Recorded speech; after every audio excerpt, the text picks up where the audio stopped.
is AM Agenda.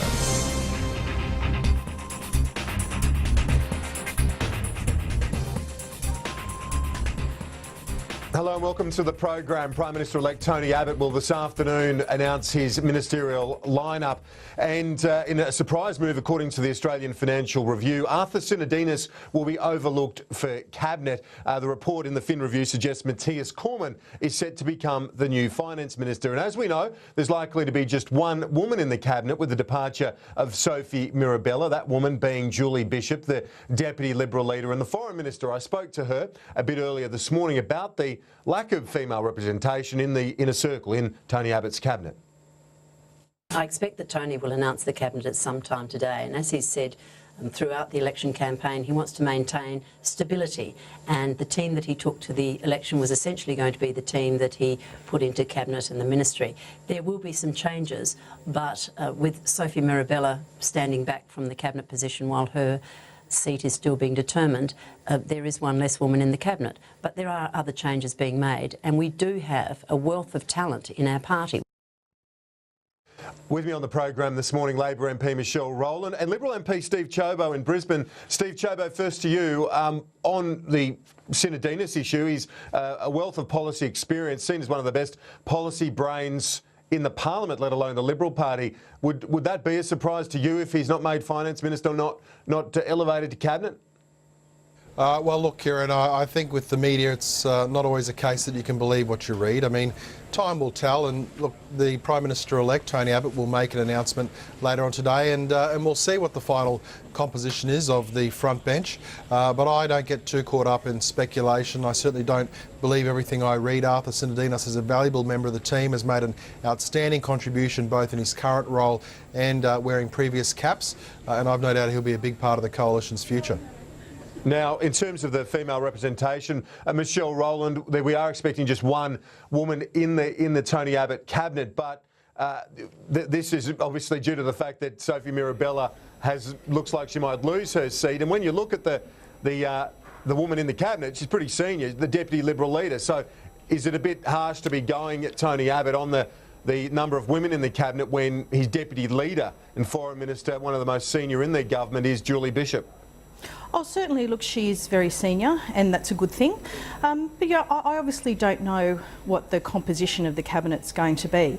But I would find it very surprising if amongst the talent pool that the Liberal Party has, that it isn't able to find more women to fill those spots. I mean, there are a lot of very talented women who have been around for some time with a wealth of experience. I'm happy to name some of them. I was on a committee with Dr. Sharman Stone during the last term. She's a former minister herself, very experienced. I was always very impressed by Nola Marino, who was one of the deputy whips, and she has a really big policy interest in the area of cyber safety, for example. So I think there are plenty of very talented women who could go in there. Obviously, I don't know the result, but I think that there are a lot of women in there who could do those roles. That's a decent reference there from someone on the other side of the Parliament, Steve Ciobo, for a few of your female colleagues.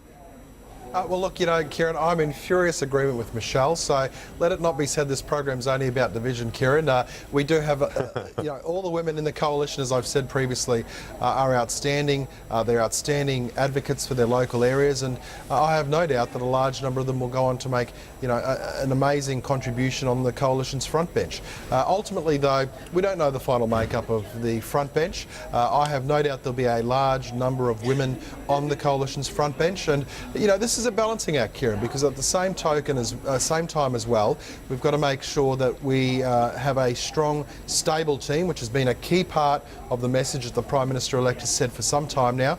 We are very committed to stability, very committed to purposeful, methodical governance, and that's what the last week has all been about, putting in place fundamental keystones that will hold this government on a strong, stable footing, because ultimately that's in the best interest of our country. Yeah, that being said, though, stability is one thing, but if you have just one woman in the government's inner circle, that's a lot less than, for example, John Howard had in his cabinet, let alone the subsequent Labor governments. Is that good enough in 2013 to have one woman in the cabinet of 20? Kieran, all I can say again is we haven't seen the final composition of the cabinet. We have a large number of very talented women. We've got a large number of very talented men as well. Ultimately, what we will see is the final composition will be released by the Prime Minister-elect later on today, and I have no doubt that the Australian people will form their own judgment in due course. Michelle Rowland, what about the prospect of Bronwyn Bishop as Speaker? It looks like she will be the Speaker of the 44th Parliament with the strong endorsement of the Prime Minister-elect Tony Abbott. Do you think she will do a good job and be fair and independent, as Tony Abbott argues she will? Oh, if that's the case, and it looks like Bronwyn Bishop certainly is going to become Speaker, and I give anticipatory congratulations to her on that. I mean, I remember when I was at high school in Parramatta and Bronwyn Bishop was a senator and she had her office in Parramatta, and I remember being involved in one of those, students getting involved in government projects, and she was introduced to me as the person who was going to be the first female Prime Minister of Australia. Well, she didn't quite make it there, but she's going to become Speaker, which is an incredibly important role and a great honour for her. I'm sure she's very happy about that. But look, I think we need to remember too that the proof will be in the deliberations that occur. Obviously the 44th Parliament hasn't sat yet, but certainly I think that this is something that she obviously has wanted to do for a while. She's very interested in obviously the rules and the processes of Parliament, so congratulations to her. As a journalist, I've got to say, Steve Ciobo, the prospect of Bronwyn Bishop v Clive Palmer would be would be one to look forward to. Well, look, I think that Bronwyn will make an outstanding Speaker. I have no doubt about that. I think anybody who's watched Question Time over the last, well, let's face it, Kieran, over the last decade or more would understand what a contribution Bronwyn Bishop has to make. I think she brings to the role a certain amount of gravitas. I think that she brings a certain amount of dignity, and look, frankly, it needs it. I mean, a lot of people tried to airbrush out what was a pretty squalid period when it came to the speakership over the past couple of years. There were some, knee-jerk, quick reactions that the previous Labor government made because it was politically convenient for them to choose to, for example, put Peter Slipper into the Speaker's role. Now we just want to push all of that behind us. We're a new government. We're focused on a positive future. We're focused on bringing dignity back to the Parliament, and I think that Bronwyn Bishop will be a key part of achieving that outcome. That'd be good for everyone, wouldn't it, Michelle Rowland, to have that dignity that Steve referred to. Bronwyn Bishop and Tony Abbott have all used that word as well. That'd be a good thing for the Parliament. Oh, certainly, but equally we shouldn't be airbrushing some of the realities of what the 43rd Parliament was. It was a hung Parliament in which people behaved very badly during a lot of the parliamentary processes. And look, Mrs Bishop was no stranger to that. I don't know how many times she got booted out of the Parliament, but it was more than once. And we talk about bringing dignity to the Parliament. I'm all for that.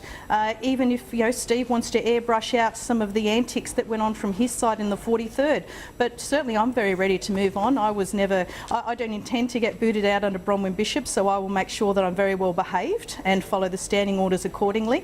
But I don't think we shouldn't be airbrushing out anything that happened on Steve's side of the chamber that contributed to the dignity of the Parliament certainly being lessened. Well, I have had a bit of reaction along those lines, Steve Ciobo, from various correspondents on email and Twitter this morning saying, well, what about the Coalition's contribution to the chaos of the hung Parliament?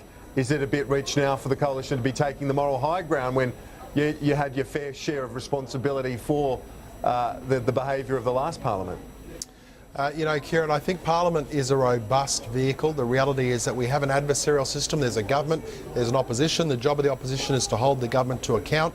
I mean, we have an adversarial system. Don't think for one second that I'm saying that there's going to be nothing but peace, love and tranquility. I'm not saying that. It is going to continue to be a robust debating chamber, as it should be. But I think there's a difference between robust debate and the fact that people are after this sort of nirvana of debate. That's not going to happen. Bronwyn Bishop is going to be even-handed. She brings a wealth, decades of experience to the role. And I think, as I said, that important personal role of gravitas that Bronwyn Bishop has as well, I think will help to make a difference. But look, Michelle and I can start a new benchmark this morning, Kieran. We're bringing the right spirit to this morning's discussion, and long may it continue. Peace, love and tranquility. Maybe we can move the Parliament to Byron Bay. That might help out. Now, Ian McDonald has issued a statement, Steve Ciobo. I suppose this is a sign of, being in government now. Tony Abbott's going to anger a few people. He certainly angered your LNP colleague, Ian McDonald. He says in a statement, I'll just read a little bit of it to you and our viewers that might not have caught up with it. He says, "What should have been one of the proudest days of my life has turned into one of the worst. The ecstasy of a new government and success in the North has turned a little sad with a phone call from Tony Abbott saying he has no room for me in the new ministry." McDonald bows out is the headline of the statement. It's, as I say, it's a sign that being in government, you are going to annoy a few people. He's certainly done that with Ian McDonald on the way out of the front bench. Well, Kieran, look, I've been on the receiving end of one of those phone calls and they're not pleasant. The reality is that, it does hurt to be a recipient of one of the phone calls when you're told, well, look, your contribution isn't going to be on the front bench. But Ian has been a big contributor for a number of years and there's reports today about others. I mean, I don't want to get too caught up in the speculation. The coalition is new to government. We're going to make sure that we govern for all Australians. The Prime Minister-elect, Tony Abbott, has said time and time again now, this is about a purposeful, methodical approach to governance. He's going to make a decision and an assessment about which team is best placed to take the coalition forward and to serve the people of Australia. That will mean that there are some hard calls to be made. And I think all of us in parliamentary politics understand that sometimes it breaks your way, sometimes it doesn't break your way, but you've just got to suck it up, move on and be an active and positive contributor. Michelle Rowland, any thoughts on that before we go to the break? I suppose that's just the nature of new governments and ministerial lineups, isn't it? Well, look, from what I've heard on the news, some other people are going to be disappointed too. I heard, and I'm willing to be corrected, but I thought I heard a report that Theresa Gambaro wasn't going to keep her spot either. She must be very disappointed, considering that she held on in Brisbane, which was the most marginal Liberal seat, so she's obviously going to be disappointed too.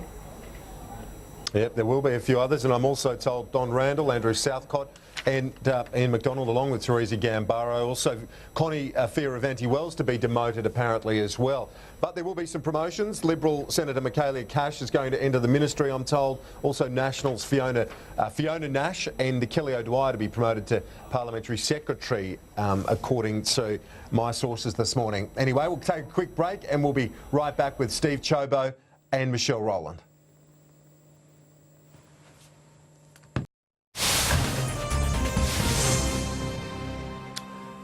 This is AM Agenda. With me this morning, Michelle Rowland and Steve Ciobo. Now, the election's done and dusted, but the Labor leadership continues to be an issue, of course, with this contest now between Anthony Albanese and Bill Shorten over the next month. Both men were out there campaigning already with the Labor Party faithful. Of course, the rank and file will have a big say as to who the next Labor leader will be.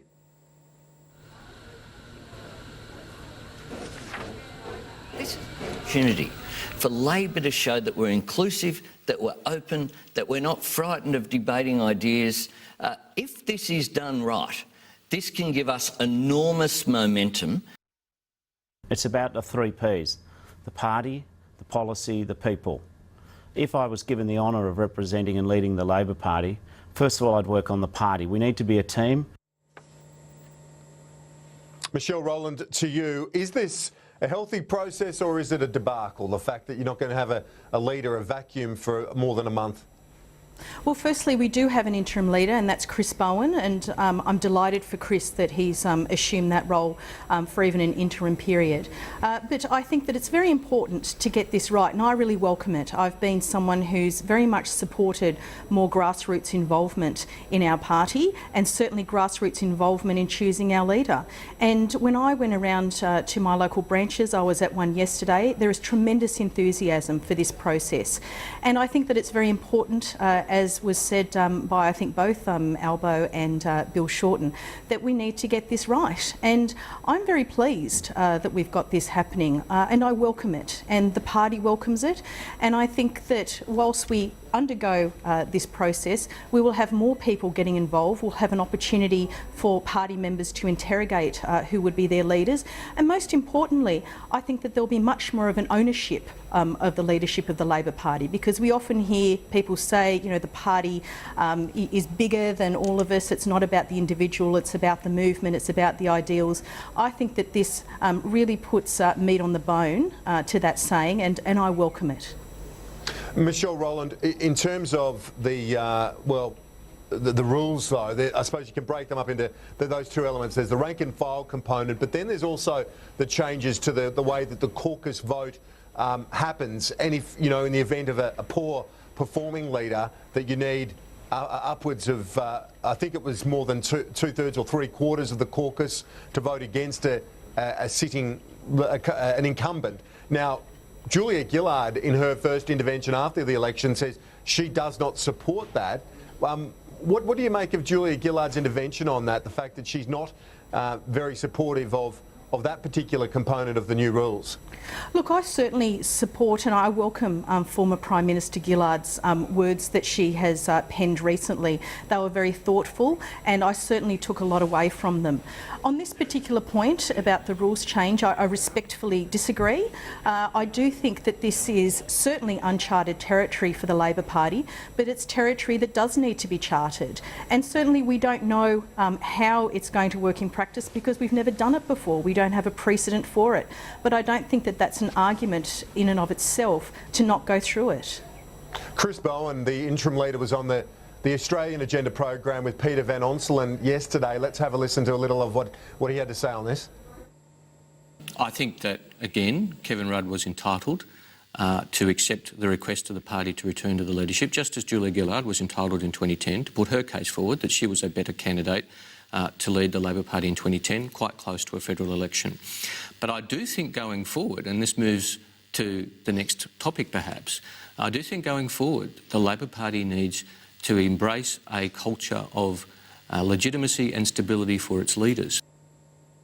Yeah, there you go. So talking about that need to embrace stability, I suppose that's what those rules are trying to underpin. Steve Ciobo, in terms of democratising the party processes, there are many that believe that it's inevitable that Australian parties have to do this. It's something that the political parties do right around the world, you know, from the United States with their primaries to the UK with their Labor leadership processes. Canada's got the same thing for their progressive party. So it's not a new thing. Isn't it a good thing to let the rank and file have a say on these matters? Well, I'd make 2 points about this, Kieran. The first is with respect to the process happening within Labor. I mean, I think that you've got to make sure that whilst process is important, it's also about culture. And what's crystal clear is that within the Labor Party there continues to be a problematic culture. I mean, when Julia Gillard was Prime Minister, you know, you had Kevin Rudd chipping in. When Kevin Rudd became Prime Minister, you had Julia Gillard chiming in. Now, neither of them is Prime Minister, and you've still got Julia Gillard chiming in over the top of new leaders. You've got Chris Bowen, who's captain of the ship currently, but that'll probably change to become Bill Shorten or Anthony Albanese. I mean, the reality is that we don't really know who's going to be leading the Labor Party, but we do know culturally there's going to be a problem. In addition to that, within the Liberal Party, the issue that we've got here is that we have a plebiscite system that applies to selecting and pre-selecting local members. Michelle Rowland, do you think it's something you can learn from the Liberal Party, the discipline that they've shown over the last couple of years? That, you know, look at Tony Abbott and the way he's performed and the discipline his party has given to him. Is that something Labor needs to learn from? Well, firstly, I'll respond to Steve. Look, I keep hearing Steve and others say, you know, the adults are in charge again, talking with a lot of adverbs and adjectives about how they're going to govern. Mate, don't worry about us, all right? You're in government now, don't worry about us. We don't need commentary from Steve or anyone else about how our pre-selection processes work or how our leadership processes work. You know, put that aside. But I certainly think the lessons have been learnt, and they've been learnt very hard by Labor. Let's make make no bones about it. I mean, even when you look in New South Wales, the public really jumped on board when we had a revolving leadership of the New South Wales government for a couple of years. So I think the lesson has been sorely learnt, and I think there can be no better way of making sure that that doesn't happen again, either at a state or a federal level, than to have rank and file ownership, at least 50%, which is what is being done with these rule changes, but to have real ownership, to actually embrace people outside the party, people who believe in our values, and to bring them on board. And, again, I'll just say to Steve, his last comment was that they, have a pre-selection process. Well, you worry about yours, and we're quite fine, thanks very much, with our pre-selection processes as they are. Now, finally, Tony Burke says that you should be a front bench candidate. You should be on take on a more prominent role, Michelle Rowland, in the Labor Party over the next term. Would you welcome that? Look, I welcome any opportunity to contribute to the party, and I welcome any opportunity to contribute to that in a federal parliamentary Labor Party sphere. But Kieran, look, I've been around for 23 years in this, and I know that there are many contributions I can make in different ways. But first and foremost, I've been out and about in the last week. I made sure that Monday I was doing a mobile office, and I had a full weekend's agenda of activities in my community. And time and again, people were coming up to me saying why they voted for me. And they voted for me because I was out in my community, I was involved, and I was one of them. And whatever I do in the party, I'm going to make sure that that is not diminished. Well, thanks for being involved this morning, Michelle Rowland, and Steve Ciobo, to you as well. We'll see you soon. A quick break on AM Agenda, and I'll have my chat with Julie Bishop a bit earlier in the morning. We'll replay that for you in just a moment.